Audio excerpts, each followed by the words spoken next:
let's go ahead and get started. So good morning, everyone. This session is sipping sake, creating a build and release pipeline for PowerShell. So let's get started. A little bit about me. My name is Brandon Olin. I am a SRE at Stack Overflow. Hopefully everyone here has used Stack Overflow and has gotten some value out of it. I am also a Microsoft MVP in Cloud and Data Center Management, and I am Dev Black Ops on pretty much most of the internet, so Twitter, GitHub, Slack. That's probably where you can find me. So before we start about sake, I want to talk a little bit about what is a task runner. So and that's what sake is. Task runners, as you can probably guess, run tasks. In the case of PowerShell, we're talking about running script blocks, and if we're, taking script blocks and running them, you're going to probably think, well, that's kind of what a function does. And you're right, but tasks behave a little bit differently than just normal PowerShell functions. Can do some extra things, can also not do some things that functions can do, but they're useful in certain circumstances.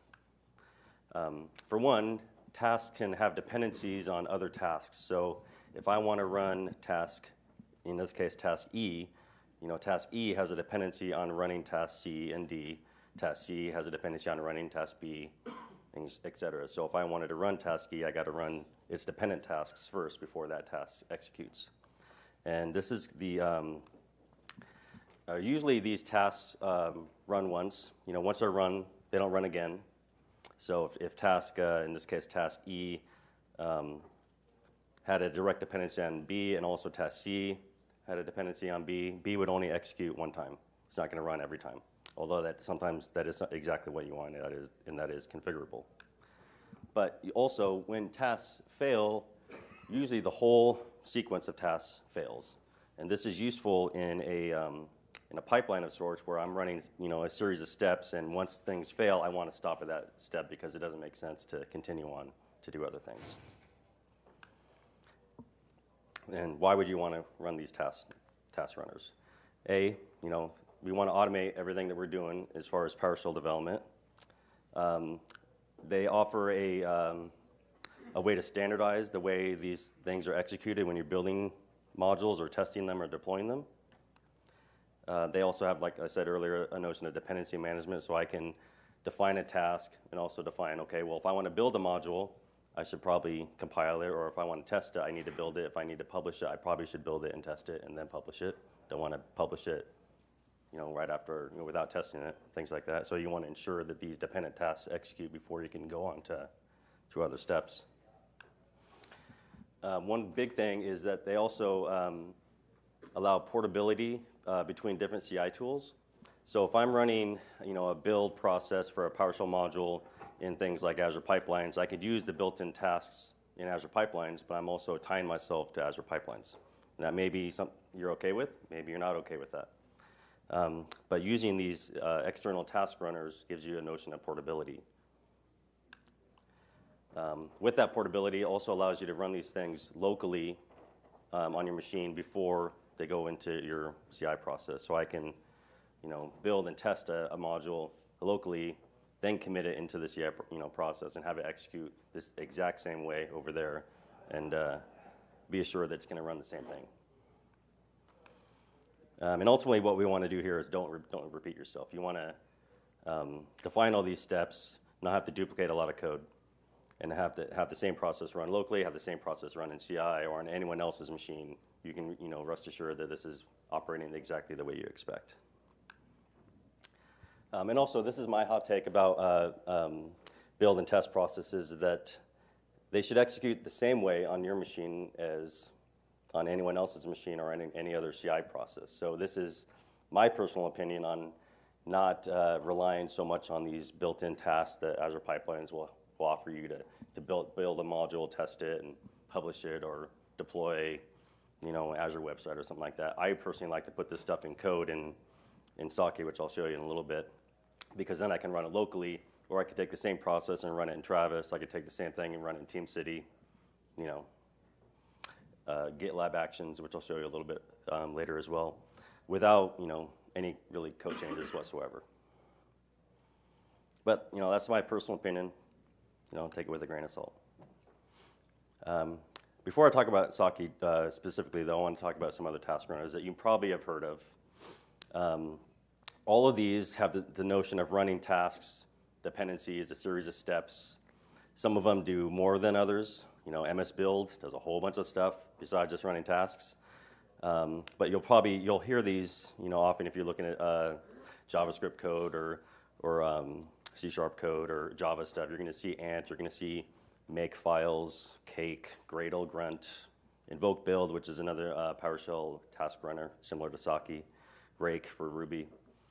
So if you see these, just know that they basically are doing the same thing, just in their language of choice. They all have their own little specialties, and some of them have limitations that others don't. But just know that they're basically doing the same thing. So let's get right into psake itself. It is a build automation tool written in PowerShell. Originally, it was created in 2008, so it's almost as old as PowerShell itself. It's been around for quite a while, by James Kovacs. It is pronounced psake, not psake or psake or some other weird pronunciation. It is sake, like the Japanese rice wine. It has had many maintainers over the years. It's been around for quite a while. I am the current Red Pirate Roberts. As a couple of years ago, this was a project that was needing a maintainer, and I offered up my hand and said, I'll take it. But that doesn't mean that I may be the maintainer forever. Maybe someone in this room will want to take it over at some point if I want to move on to other things. And that would be awesome too. If people also want to contribute to this, it's totally open to do that. So let's talk a little bit about psake commands before I actually show you a little bit of the code. Externally to psake, it's really basic. It has two commands: invoke psake and get psake script tasks. And they kind of do what you expect them to do. Invoke psake will actually just run the task runner, run whatever tasks that you've handed it. Get psake script task will list the available tasks from that script file. Internally to psake, the psake file that I'll show you in a second will have a lot more. Ultimately, these are functions, but this is kind of a DSL within psake. DSL is domain-specific language. But at the end of the day, all of these things here are really just PowerShell functions that operate a certain way. But inside psake, you'll see tasks, which are the actual little nuggets of code that will execute whatever automation you want. So at the end of the day, a task is basically a named script block, and maybe some other metadata about, this is the code to actually deploy a module, this is the code to run PS Script Analyzer, this is the code that run Pester, etc. Properties is a function that you can put at the top of your psake file to define some initial variables that you wanted to set for your build environment. And there's various ways to run those or change them, which I can show you. Assert is a helper function to basically run an if-else statement and say, I'm going to assert that this statement is true, and if it's not, I'm going to throw an error. And it's just basically a helper function. So if I want to, make some assumptions that this environment variable is set or this folder is there, and if it's not there, I just want to bomb out. It'll basically just throw a terminated error, and that would tell psake to stop. But it's not required. It's just a little helper utility. Exec is another function that that is really useful when you're executing external binaries. So what it does is it will execute that binary and watch the exit code that binary returns, and if it's not 0, it'll assume failure and throw a terminated error that will tell psake that something is wrong in the task and to stop. Task setup and task teardown are other functions that you can run to have some startup and tear down scripts that run at the end or the beginning of psake and at the end of psake, maybe for some initialization or some cleanup processes. Include is a little used function, but that's a psake-specific way to import modules. I'm not really going to talk about it because I don't think it's used anymore. It's kind of a legacy function. Framework is also, it's a little bit rare to use the framework function when you're talking specifically about PowerShell, because what this does is it it attempts to find where MS Build is. If you're doing C# development and you have multiple versions of MS Build on your machine, Framework will figure out what version you want to run and put that in your path, so you can just run MS Build without doing the full path to the specific MS Build function. It's pretty specific to C#, which I'm not going to go into in this presentation. And then format task name is a way so you can, when Sake runs, it'll display each task running. You can color that, or you can, display that task in a certain way, so you can kind of it stands out when you get a giant wall of text. So some pretty common tasks that you're going to probably build or see in other people's projects when you're talking about PowerShell development is these right here. And this is how I laid them out to kind of show you the dependencies of them as well. And also split them out into primary and secondary tasks. So when you're talking about PowerShell development, you're probably talking about, I need to build that module in some way. Maybe I need to take all the, one of the common ways to lay out PowerShell modules now is to do a private and public folder, put all your script files in those, and then dot source them in the PSM1. Some people don't like that because it can tend to slow down the modules on import. So when we talk about building in PowerShell, what we sometimes mean is actually just taking all those public and private functions and concatenate them into the PSM1 file. So you have a giant PSM1 file, when you build the module and publish it, but when you're actually putting it in source code, it's all laid out and structured, well organized. So that's your build process. And you could do lots of other things like pulling in dependencies from other things. You would also want to test your module. Ideally, you're testing your module after you've built it. Some people can flip these around and will tend to test the source files of their module and then build it and then ship that and then run into issues because you have not technically tested what you've built, what you've actually published. That build process could put some unintended side effects into your process that you may miss if you reverse those steps. And then publish, obviously we're going to publish to the PowerShell gallery or publish to an internal NuGet feed or put on a file server or whatever publish means in your case. Those secondary tasks are things that need to happen related to those primary ones. Like I said, the test, if I want to test a module, what I could mean is I actually need to run PS script, script analyzer, I need to run pester, I need to do task X, Y, and Z, and all of those encompassing things, that makes up what I call test. So I can run a test task and have it actually depend on 4 or 5 other tasks that will get executed automatically for me. And the same thing with build. I've split out the build process into actually building the PowerShell module itself, but also dealing with PowerShell help. So when I take the comment-based help from my functions, I can run platypus and create markdown files from those, take those markdown files, create the god-awful mammal XML file, and put that in your PowerShell module. You can automate all of those steps, but separate them into discrete tasks.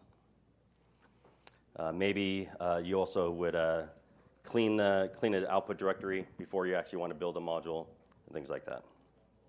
And very way down at the bottom here, Anit, maybe you would have your build process needs to install some dependencies. So think about how your build process would work if I was going to run it in Azure Pipelines on a hosted pool where I don't directly control the dependencies that are on that module, that are on that build server. So Microsoft will provide a build agent that has probably MS Build, that'll have PowerShell. It probably has pester. I don't think it has platyps. I don't think it has build helpers. I don't, all these other helper modules, which I'll show here. So if I need to install those as part of my build process, I need to make sure that they're there.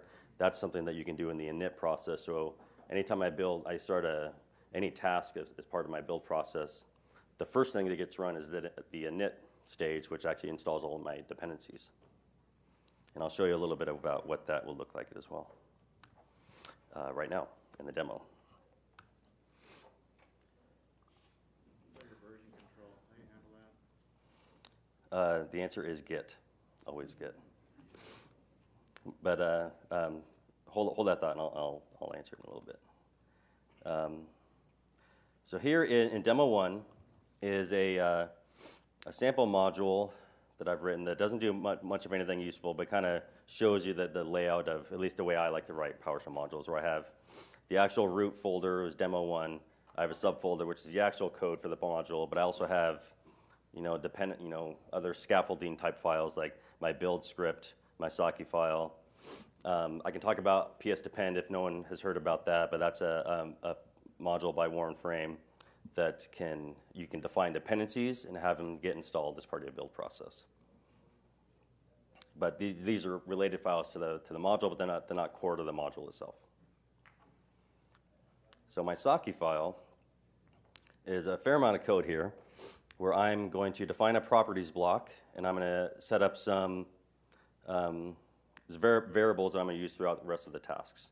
So I want to say, what is the current directory? What is the directory that I'm going to test? What is the directory where I'm going to output my built module? What is the directory where my pester tests are? What my PowerShell version is. If I'm trying to be a good citizen and make this cross-platform, what my path separator is, because that can be different depending on Mac, Linux, Windows. So I want to make that generic. And then I'm going to define a bunch of tasks. So task default is basically the unnamed task that psake requires, and it's going to, if I just ran psake and gave it the path of the psake file without a task name, it's going to run the default task. My default task has a dependency on test. So if I just run my build script, which will execute psake without a task named, it'll just run the default, which is the test, and the test has a bunch of other dependencies, which kicks off the whole chain. Before I jump in a little bit further, I want to show the build script.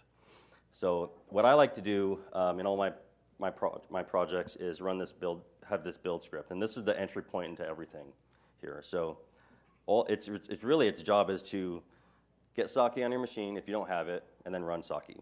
So if I can take this repo, run it on a vanilla machine, if I've done it correctly, it'll install all the dependencies it needs automatically and just run.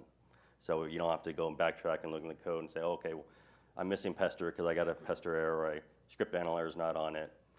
What this will do is if I run this bootstrap switch, it will install ps_depend from the PowerShell gallery if it's not available. Run ps_depend. ps_depend is where I define all my requirements for my build stages. So if I look at this requirements file, I require build helpers, pester, platypus, psake, script analyzer, and I can define the versions of those. So my build script is just the entry point into everything. And once I bootstrap all of that stuff, I can run invoke psake, pass it the file that I'm going to run. Any task that I've specified by default, it'll be the default task. So if I just run build, it'll just run. Let's go back into the psake script a little bit. So I have my test task, which is the one that executed. The test task actually doesn't run any code itself. It just is a wrapper to other dependencies, which is init, analyzed, pester, etc. My analyze task depends on build. I shouldn't analyze my source files. I'm going to analyze what I actually built at the end of the day. And all of this code here is essentially just running script analyzer, taking the result object from script analyzer, seeing if I had any errors. If I do have an error, throw an error. Something's wrong. Or if I have some warnings, maybe I'll display those. My pester task will also depend on the build process, and we'll basically cd into the output directory, import the module, run the tests, export the NUnit XML, look at the any failed tests in pester. If I have anything that failed, throw an error, stop the build. And create markdown help, update markdown help. I won't go into these in too much detail, but these are tasks that will convert comment-based help from your PowerShell functions into Markdown, convert that Markdown into the MAML file for your output for your built module. Your publish tasks will basically just run one command to publish your module. Again, you can't publish until you test, hopefully. Clean will just clean an output directory. Compile, quote unquote compile. We're not really compiling anything in PowerShell, but we're basically just concatenating all of your source public and private file scripts into the one giant PSM1. And this is something you may want to do if you have a lot of public or private functions in your module and you don't want to dot source. Some people have experienced extreme load delays of a module when you're dot sourcing. But it's really a pretty poor development experience to manage a 10,000 line PSM1 file, unless you really hate yourself. So I ran that build process, and I can also run a help, and I can list at the end of the, internally this is running get ps script tasks to see all the tasks that I can run. I can choose which one to run, which dependencies they have. I can run the pester task, and you can see here that that actually ran a init, which just shows me some output variables. It ran clean, compile, markdown, build, pester, and then nothing else. But I've actually ran the build process correctly. It ran init, clean, compile, markdown, and then build, but not test or pester or script analyzer. It also output that module into this out folder. So this is now your complete module, which then you can choose to publish or test. And you can see here in this PSM1 file that I have my my public and private functions here loaded directly into the PSM1. But if you actually looked at my source files, I had them separated out into private and public folders, and my PSM1 was basically just empty. So that's Sake in a very quick level, and it's a good way to define all the build processes for your PowerShell. But that was a lot of code that we repeat in every single project that we write, every single module. And I do this, or I used to do this, and I don't anymore since I wrote this, what I'm about to show you. But I have a lot of PowerShell modules, and typically when I start a new module, I probably copy my other module that I just wrote and tweak something, and then I do another one, and I copy that one, and I copy that one, and then have you ever seen like multiplicity, where you do copies of copies of copies? Yeah, so you know where that's going. So all of your modules start behaving just a little bit differently.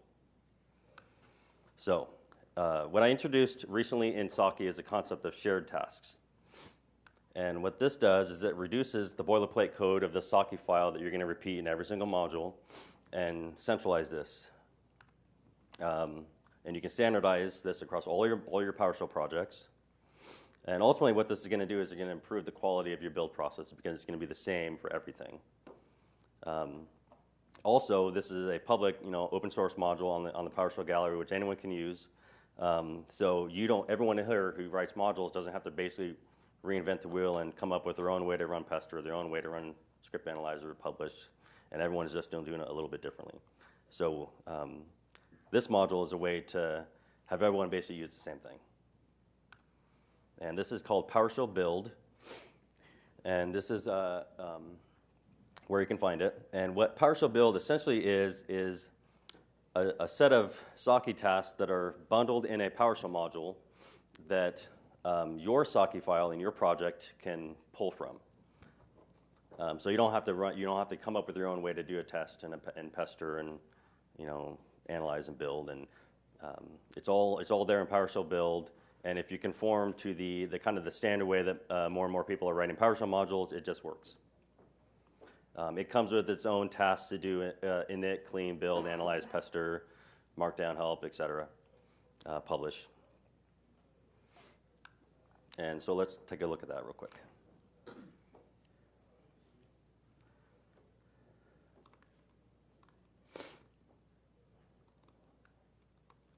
Okay.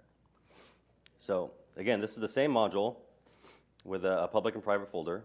I have some other files in here which you may or may not have in your PowerShell project. So if you're using VS Code, you may have some VS Code tasks and settings. You may have a README file. You may have a changelog if you're doing semantic versioning. You may have a code of conduct, a markdown file if this is an open source project and you want to kind of lay out how this project is going to govern itself. You have a license file that maybe say you're MIT or Apache. You have a README file, you have a requirements file. You have a lot of these extra files.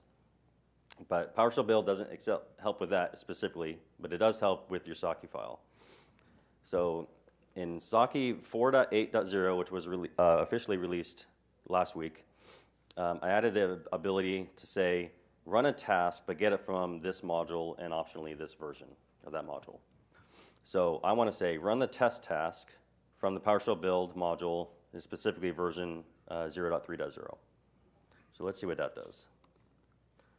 So if I'm going to run the test task, it ran the init, the clean stage, create the markdown, build, help, pester, analyze, etc. Test. Looks like I have some script analyzer warnings. But I didn't have to write any of that itself. All of that was bundled in the PowerShell build module.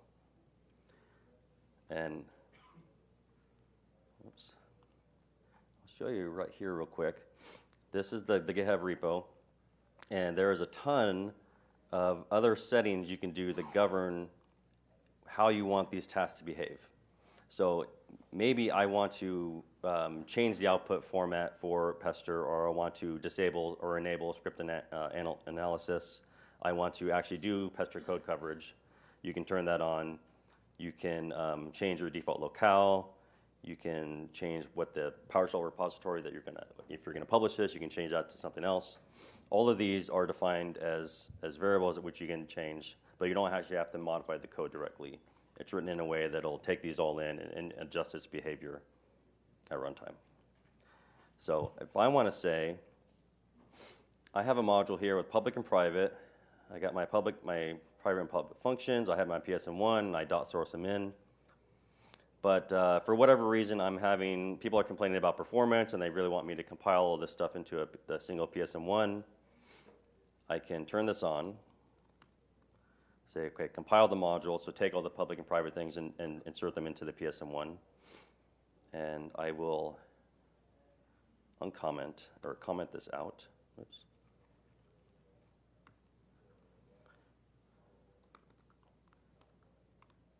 Run my build. And now if I look at my output directory, I have all of that concatenated into my PSM1 automatically. And you can notice it also created the help, so it created the god-awful and mammal file, which you should never ever see and modify directly.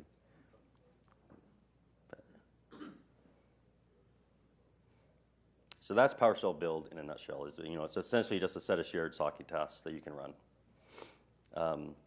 You can do that same type of behavior if you're doing psake for other things. You can create a PowerShell module that has your shared tasks to execute things that are not even PowerShell related. What I do is I run psake tasks to deploy and test Terraform modules, and those have a set of psake tasks to orchestrate all that, deploy Terraform, test to make sure it, run pester to make sure what I created match what I think it should be, times 20 different Terraform modules, and then you're duplicating psake tests every single time.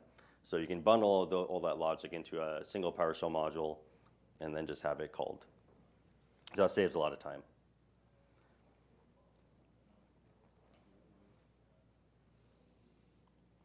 So that was PowerShell build. But there is still a ton of non-PowerShell in our PowerShell project. And I'm sorry to say that is okay, that's for your own good. If you're doing high quality PowerShell modules, you're going to have markdown files and PSD1 files and pester files, and everything is, all of those non-PowerShell things to help your PowerShell project. So to help with that, if you're going to create PowerShell modules with all of this extra scaffolding, I created another project called Stucco, which is a opinionated plaster template, and I'll go over what plaster is. Plaster is a PowerShell module that's essentially a templating engine.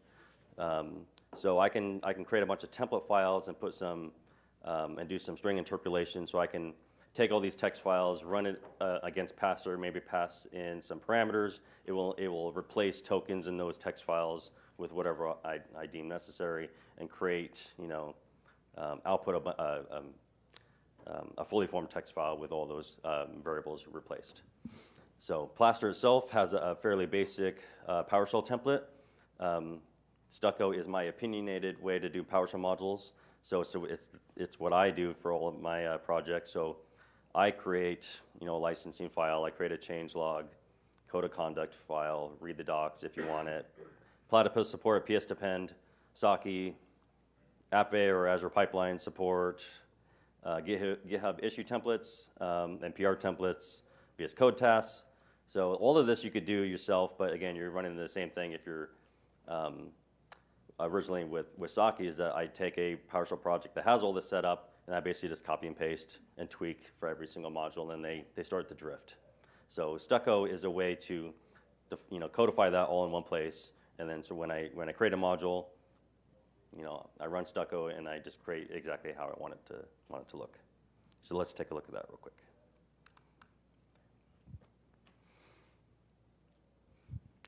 Stucco is a PowerShell module you can get on the gallery, and once you import it, and once you have Plaster installed, you can go get a template. And what that did basically was inspect all my PowerShell modules, looking for things that look like they have Plaster templates in them, return them, and I'm going to filter just to the one for the Stucco module. And then I'm going to execute Plaster. So I'm going to create a new project in my current directory, and I'm going to say this is my awesome module.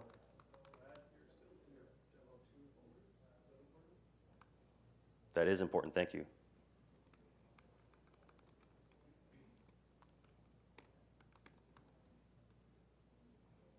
That would have been bad. Okay.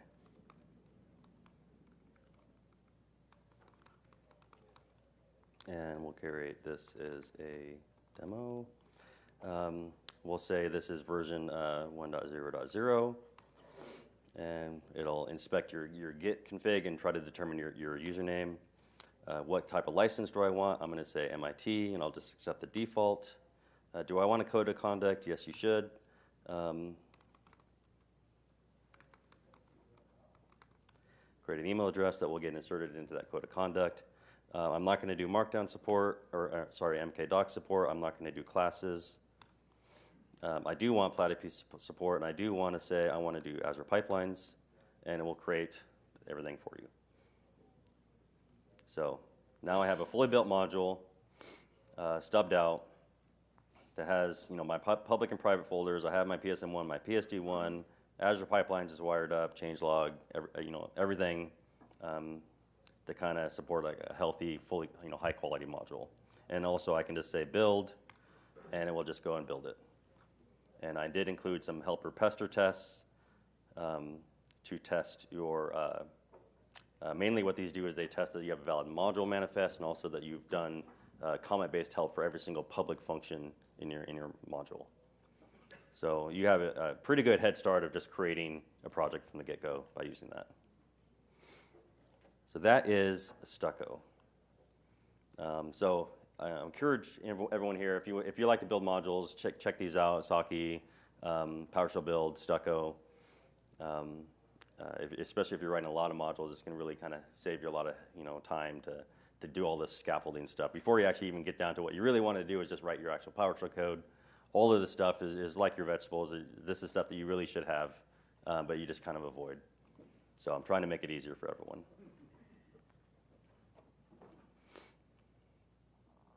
You can also do the tasks.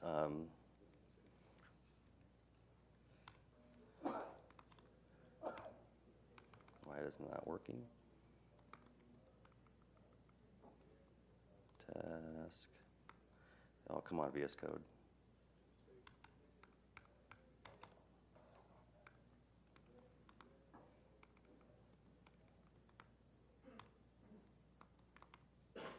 Okay, never mind.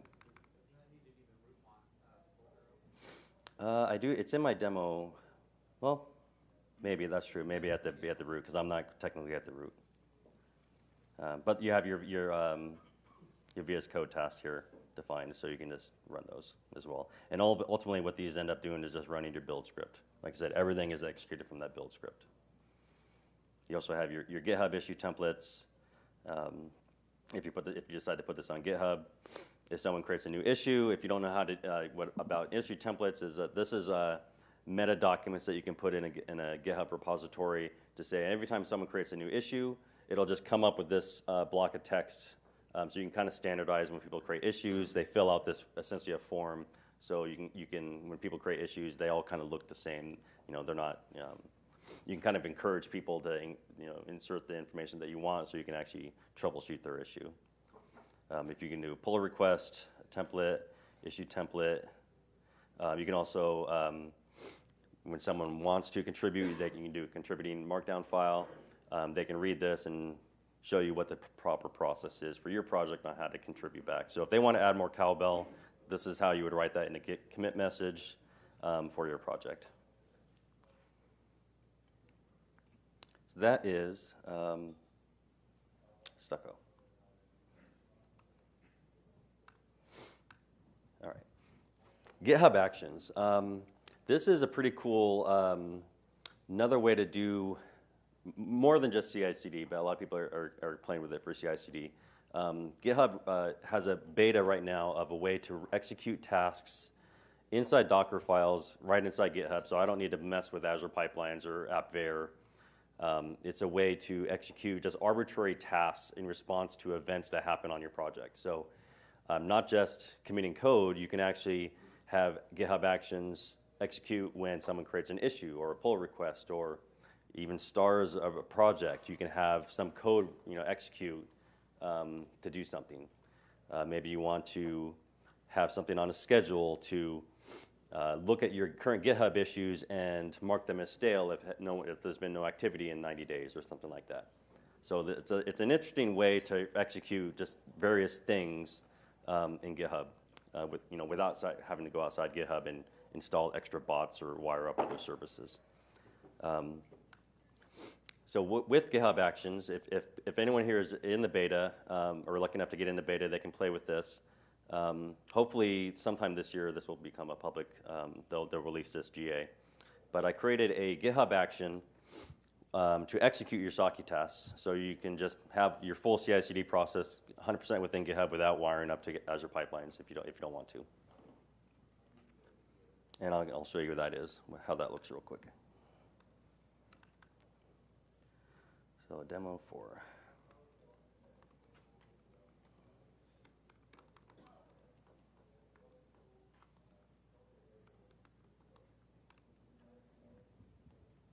So here's another repository, my little playground to test GitHub Actions. GitHub Actions, it's a similar structure to a Sake file or enter any other task file. You're going to define actions to execute and what they depend on, what arguments you can pass to them, how they get triggered. In this case, when I say when a push happens to a GitHub repository, meaning some code is committed, I want to execute the publish task, or action. I'm going to probably screw that up many times.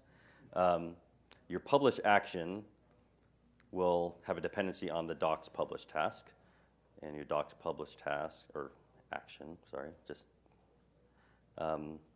could have dependencies on docsgen and analyze, and just like Sake, you could have tasks or actions depend on other ones. And the way actions work is that you can actually point to a GitHub repository that has a Docker file, and GitHub will take that Docker file, build it, and execute the code that you've told it to, and run your action inside a sandbox essentially with your code available to it.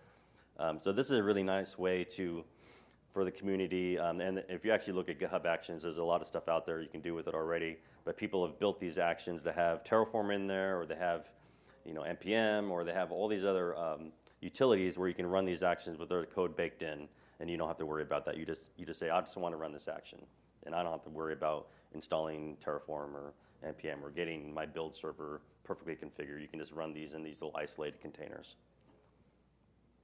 So I created an action to execute Sake. So let's go ahead and make a change and commit it. So this is something you should never do, is have a plain text password.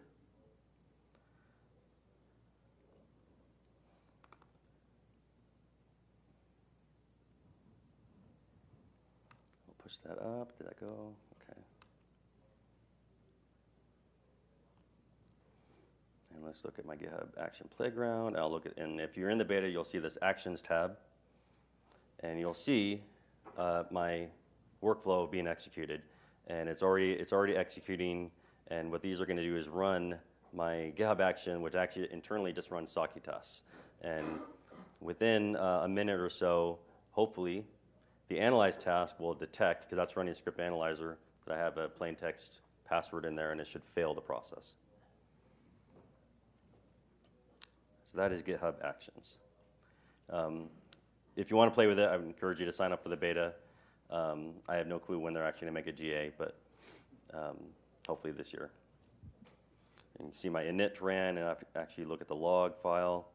You can see that this is actually just pulling a Docker file here, building it, and right here it's actually running psake.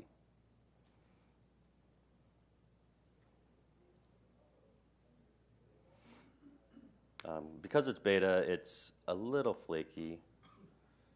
Doesn't always refresh all the time. So my build ran, now I'm generating my docs, and I'm running my analyze. Hopefully within a second or two, that will fail. Oops, sorry. So let's talk about a little bit about good practices for sort of PowerShell development. I said this earlier, build, then test, not test, then build.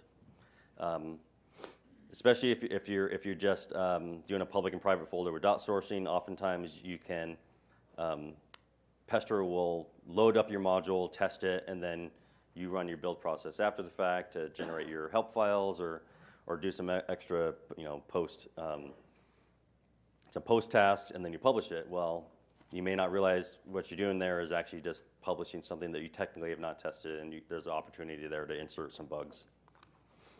You also want to test your help documentation, and this is what Stucco will do: is it inserts some some Pester tests, is making sure that your public functions in your module actually have comment-based help. It's like you have a synopsis, you have a description, you actually have at least one example for every single function, and that just helps. For me, that helps me, at least write some token documentation for my project. You also want to test those examples to make sure that they're valid. Oftentimes, and I've done this too, create a module, write some examples, edit the module, evolve it over time, and now my examples are no good anymore. So testing is cheap, and do it often. And also use a build tool if you want to, or you can just ignore everything I've said and just do it all straight PowerShell. That is totally cool as well, as long as you're following the basic processes. That's really all I ask.